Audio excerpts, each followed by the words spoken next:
কি গিন্নি, এই কটা ভাতে কি পেট ভরবে? ও যা ভাত আছে না, ওটা বেড়াল ডিগোতে পারবে না। হ্যাঁ, আরে বাবা, আমি আর বেড়াল এক হলো? এই বাড়তি কথা না বলে খাও তো।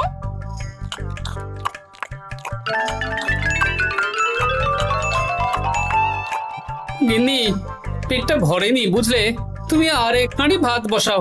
আমার জন্য 2 হাতা রাখা আছে, ওটাও খেয়ে নাও না, খাও। আমি আর ভাত বসাতে পারবো না, এখন উনুন ধরাও, আঁচ দাও, ভাত বসাও।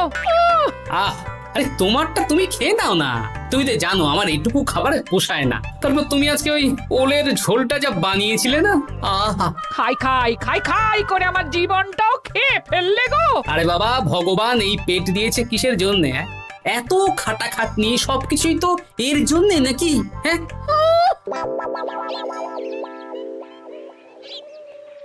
দাদু, অনেকদিন ভূতের গল্প শুনিনি, আজকে আমরা ভূতের গল্প শুনবো। বেশ, শোন তাহলে।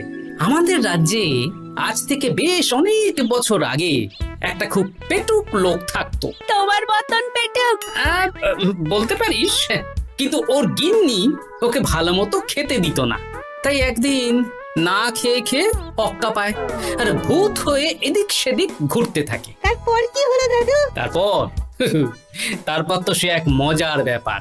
ভূতকে ওর গিন্নি চোখে দেখতে পেত না, তাই সেই পেটুক ভূত কিছুদিন পর থেকে গিন্নির উপর হুজ্জুতি শুরু করলো। কিরকম হুজ্জুতি দাদু? গিন্নি যা রান্না করতো সব চুরি করে খেয়ে নিত। এই এসব উল্টো পাল্টা কথা বলে আমাকে ভয় দেখাতে পারবে না। হ্যাঁ, এই যে তোরা চটপট খেয়ে নে, নইলে তোদের দাদু আবার ভাগ বসাবে রে। খা। আচ্ছা দিদা। এই শোনো না, তুমি আমার জন্যেও আরো কয়েকটা বেগুনি ভাজো। হ্যাঁ, এই তো একটু আগে 4টে বেগুনি আর 1 বাটি মুড়ি দিলাম। হ্যাঁ, আরে সেগুলো তো পেটের কোন কোনায় হারিয়ে গেছে গিন্নি। তুমি ভাবো আমিও হারিয়ে গেছি? বেশি খিদে পেলে নিজে রান্না করে খাও। আর সে তুমি না থাকলে আমি রান্না করেই খেতাম। দিদা, দাদু কিন্তু তোমাকে চলে যেতে বললো। কি বললে? আমি চলে যাব? আরে তাহলে তাই হবে। এই গুলটে, তুই এসব কি বলছিস বলতো? গুছিয়ে বিদায় নিচ্ছি। আরে আরে আরে, কোথায় চলে যেতে বললাম গিন্নি? হয়েছি আর না, আজকে আমি বাপের বাড়ি চলে যাব। হ্যাঁ, এই দেখো, আমি কোথায় চলে যেতে বললাম? তোমার মনের কথা আমি বুঝে গেছি। এই দেখো, থাকবো না এই পোড়ার মুখ সংসারে। যা। লক্ষ্মী সোনা রাগ করেছে। হাওয়া গরম আছে, চল এখান থেকে বেগুনি নিয়ে এখন কেটে পড়ি। আরে সামান্য ব্যাপারে রাগ করার কি আছে বলো তো? এবার নিজের সংসার নিয়ে নিজে থাকো, সারাদিন শুধু খাই খাই আর খাই খাই। নাও এবার ঠেলা সামলাও। ভুল করেও আমাকে বাপের বাড়িতে ডাকতে যাবে না বলে দিচ্ছি। যদি যাও তাহলে আমার থেকে খারাপ কেউ হবে না, এই বলে দিলাম। ওগো, তুমি আমায় ছেড়ে চলে গেলে গো, এবার আমি কার কাছে বায়না করবো গো?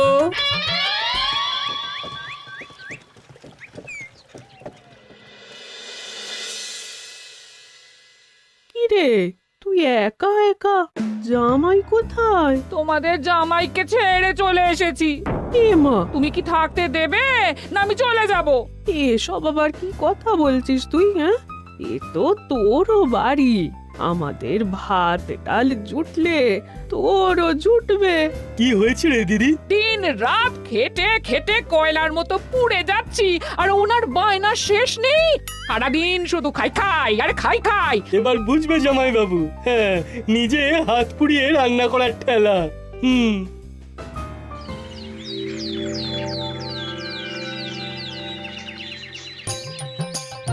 গোপাল দাদা, ও গোপাল দাদা, ও গোপাল দাদা, গোপাল দাদা, এ দরজা খোলো, মহারাজ ডাকছেন। এই রে, অনেক বেলা হয়ে গেল। আরে দরজাটা খোলো। যাচ্ছি যাচ্ছি। আরে আজকে তো গ্রামের সেচ প্রকল্প নিয়ে আলোচনা আছে, মহারাজ তাই তোমাকে ডাকছেন। মুখ হাত ধুয়ে যাচ্ছি।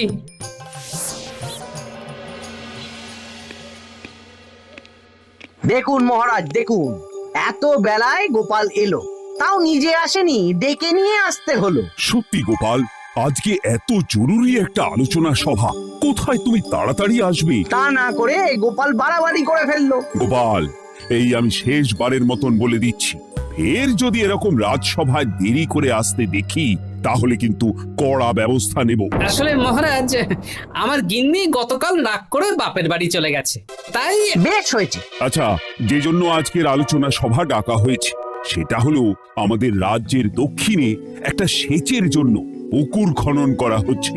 এ তো খুব ভালো কথা মহারাজ। দক্ষিণের চাষি ভাইরা অনেক দিন ধরে জলের সমস্যায় ভুগছিল, এবার একটা সুরাহা হবে। কিন্তু এটার জন্য তোমাদের বেতন কয়েক মাস কম পাবে তোমরা। একই কেন মহারাজ? তোমার তো এখন একজনের সংসার গোপাল, তোমার আবার চিন্তা কিসে? তাহলেও সেচের জন্য পুকুর খোঁড়া হবে, তার সাথে আমাদের বেতনের কি সম্পর্ক?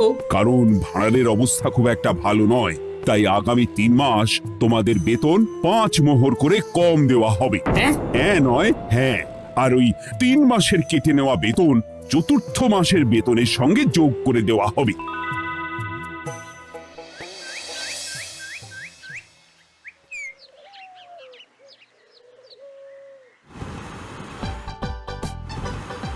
কি দাদু, এ তোমার চোখ মুখের কি অবস্থা?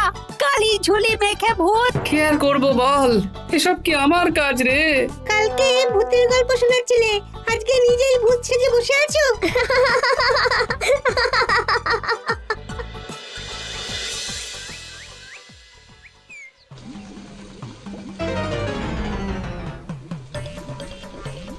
এই রে, ভাতগুলো পুড়ে গেছে। দূর দূর দূর, এভাবে হয় নাকি? না, এবার থেকে ভোজনালয় থেকেই খাবার খেতে হবে। একার জন্য কে আবার রান্না করে? দূর দূর। কি গোপাল দাদা, তুমিও আমার মতন ভোজনালয়ে খাচ্ছ? আমার না হয় বাড়িতে রান্না করার কেউ নেই। আমারও নেই, যে ছিল সে ছেড়ে চলে গেছে।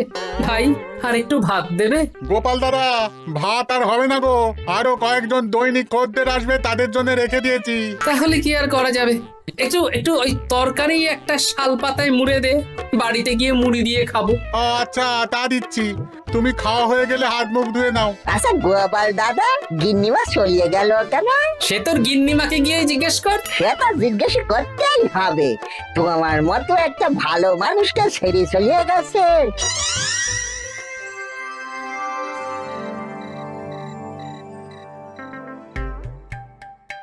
এসো এসো। এই নাও ধরো, পুঁটির মা তোমার জন্য কটা রুটি আর তরকারি পাঠালো। শুনলাম তুমি বাইরে ভোজনালয় খাচ্ছ। কি আর করবো বলো, একদিনই ঘর দুয়ারের একই অবস্থা করেছো গো গোপাল দাদা। ওই একার সংসার, এখন আমার কাজের মধ্যে দুই, খাই আর শুই।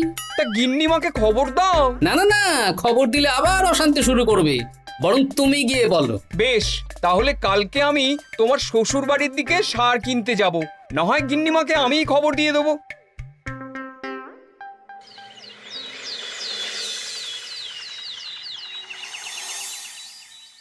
বাড়ি ঘর গোছালো, তাতে আমি কি করতে পারি?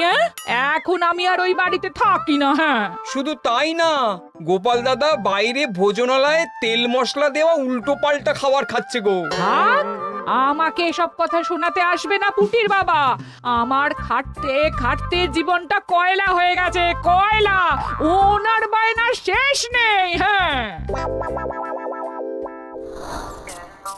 বুঝলে গোপাল দাদা, আমি গিন্নিমাকে অনেক করে বোঝালাম, কিন্তু কিছুতেই কোনো কথা শুনলো না। বেশ, শুনতে হবে না। এরকম বললে হয় নাকি? চারিদিকে ঘর দুয়ার অগোছালো, খাবারের থালা বাসন এদিক ওদিক ছড়িয়ে ছিটিয়ে আছে। ওরে বাবারে, ইঁদুরেও আস্তানা করেছে। যা হচ্ছে হোক।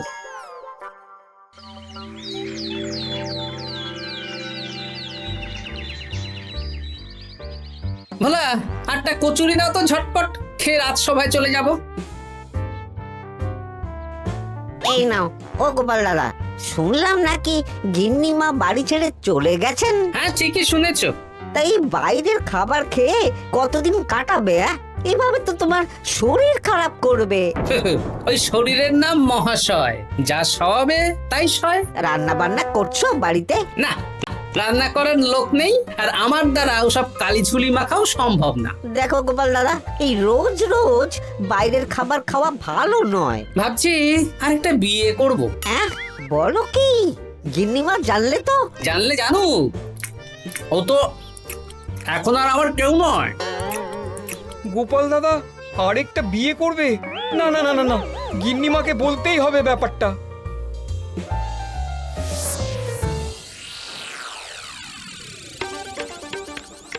গিন্নিমা, তুমি আবার এসেছো পুটির বাবা।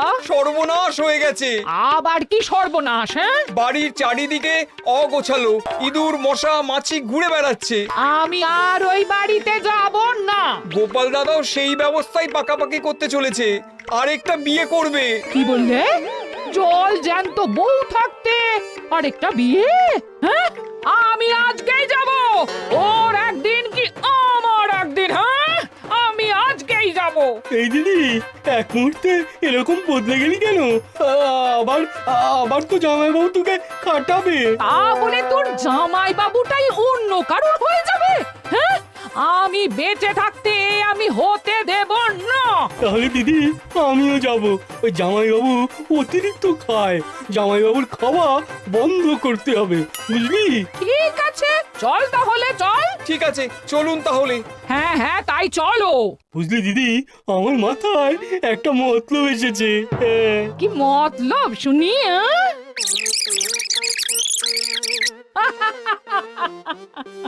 এই বেশ তো বেশ, এতে যদি তোর জামাই বাবুর অতিরিক্ত খাওয়া কমে তাহলে তো ভালোই কথা। হ্যাঁ, কিন্তু খুব সাবধান, গোপাল দাদার নজর কিন্তু বাজ পাখির নজর।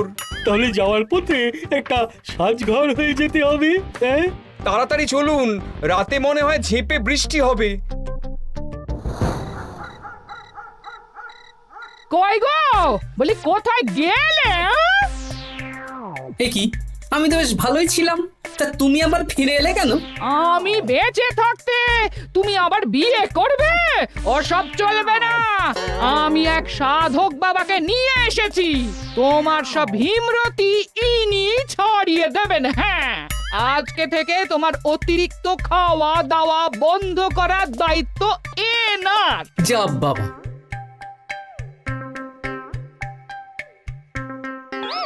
কি করেছো গো?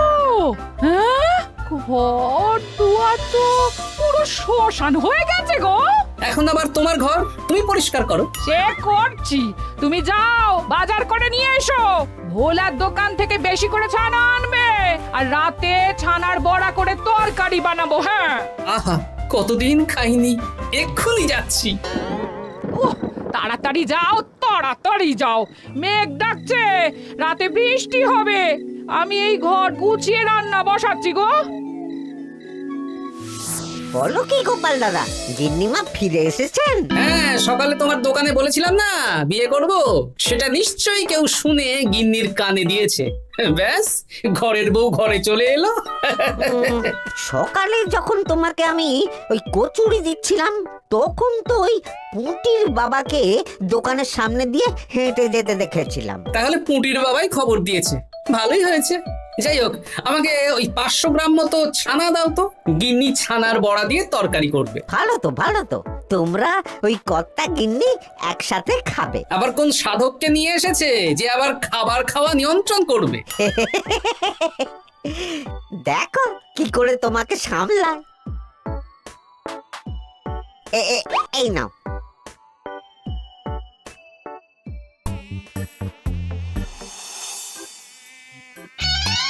দেখি গিন্নি, আমার জন্য 2টো বড়া আর ওনার জন্য এতগুলো? বেশি খেলে তোমার চেহারা ঠিক হবে না বৎস, তোমাকে রোগা হতে হবে, তাই কম খেতে হবে, বুঝলে? ঠিক আছে, আপনাকে আমি মজা দেখাচ্ছি। অগত্যা গিন্নির হাতের খাবার খাচ্ছি, এই আমার 14 পুরুষের ভাগ্য ভালো।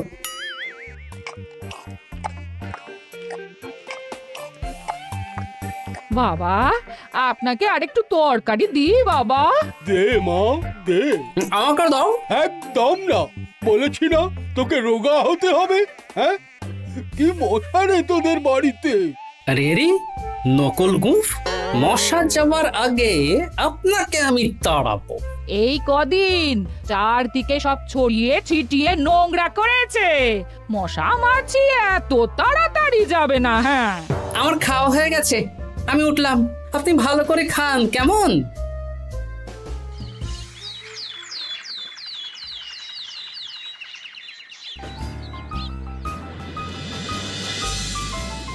বিজ্ঞানী, আরে গোপাল যে, কি ব্যাপার?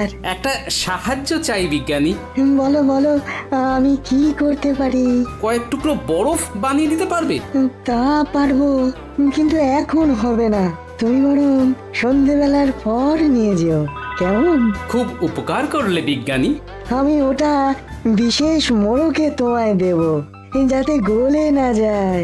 ধন্যবাদ বিজ্ঞানী, এখন তাহলে আসি।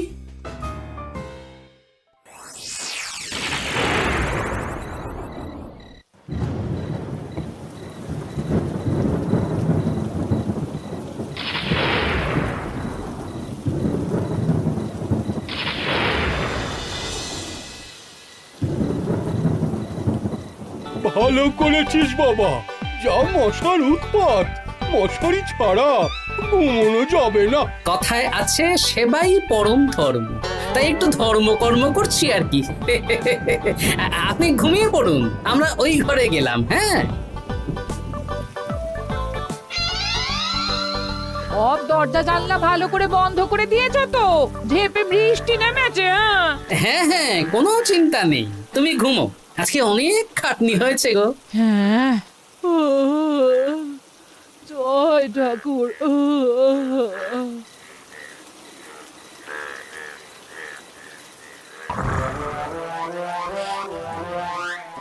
এই তো গিন্নিও ঘুমিয়েছে, এবার আসল কাজ শুরু হবে।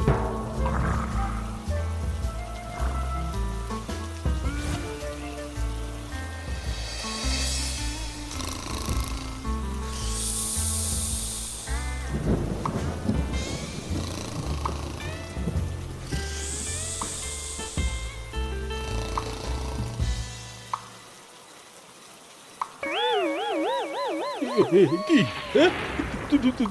জল পড়ছে কেন? চাল ফুটো হয়ে গেল নাকি? এত রাতে দিদিকে ডাকা ঠিক হবে না। আরে আরে কি মুশকিল, এখনই জল পড়ছে। আরে দূর দূর।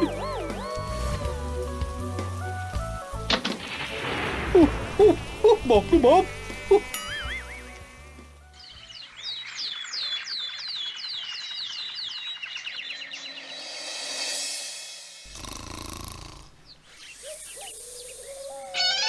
সুপ্রভাত। প্রভাত আর শু নেই। কেন? সারা রাত প্রথমে ভিজেছি, তারপরে মশার কামড় খেয়েছি। ভিজেছেন কেন?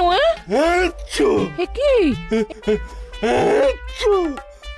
রাতে চাল ফুটো হয়ে জল পড়ছিল। আচ্ছা, খুব ঠান্ডা লেগেছে।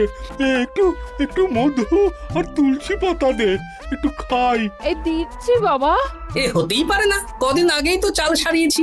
ঘরের মধ্যে তাহলে জল এলো কি করে? ঠিক যেভাবে আপনার নাকের নিচে নকল গোঁফ এসেছে শ্যালক বাবু, ঠিক সেইভাবেই। এই রে, হয়ে গেল। দাড়িটাও তো নকল।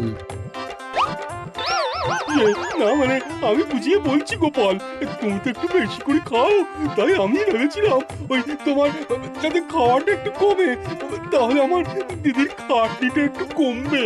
খাটনি কমাতে তো আপনি আসেননি, উল্টে আপনি নিজে ছলে বলে খাচ্ছিলেন। অতিথি হিসেবে এলে নিশ্চয়ই খাওয়াতাম, কিন্তু এটা আপনি ঠিক করেননি।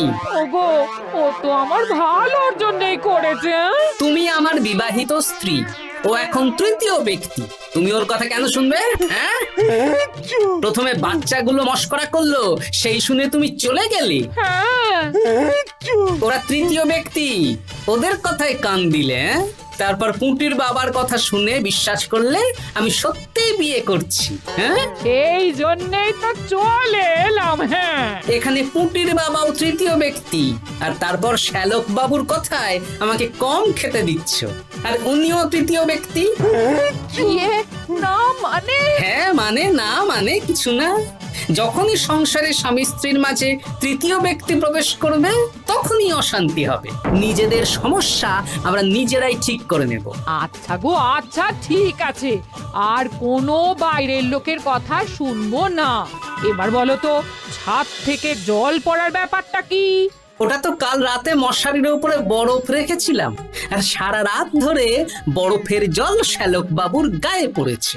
ছাদ ঠিকই আছে গিন্নি। হ্যাঁ নয় হ্যাঁ, কাল যখন খাবার খাওয়ার সময় দেখলাম আপনার গোঁফ খুলে যাচ্ছিল, আপনি ঠিক করলেন, তখনই একটা সন্দেহ হয়। ওরে ওরে গোপাল, আমি আর তোমাদের কর্তা গিন্নির মাঝে থাকবো না। আমি পালাই, আমি পালাই। ও, ও, ও, ও, ও, ও, ও।